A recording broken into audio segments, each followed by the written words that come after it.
Hi, everyone. Since our last update, the Department of Education seems to be in chaos.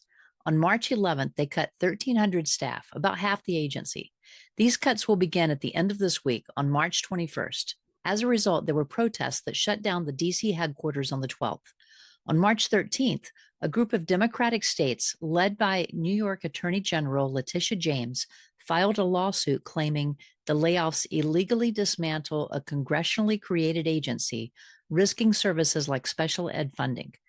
The suit argues only Congress can close the Department of Education. President Trump's still pushing to end it, doubling down on his March 6 plan to give schools to the states. He has admitted some states might struggle at first.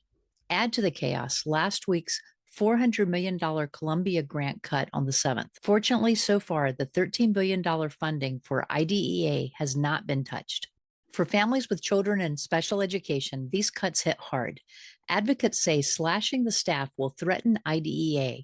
7.5 million children, that's 15% of public school students, rely on it for things like speech therapy and other specialized education.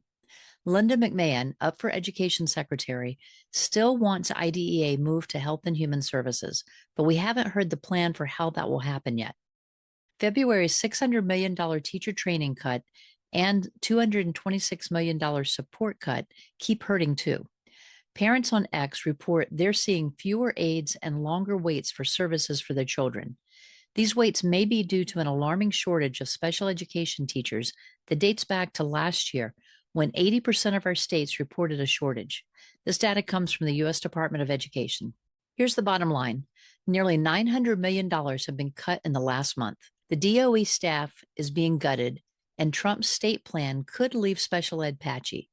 IDEA's $13 billion remains untouched, but with 80% of states short on special ed teachers last year, schools are stretched thin. That's your update for today, and here's your question of the day.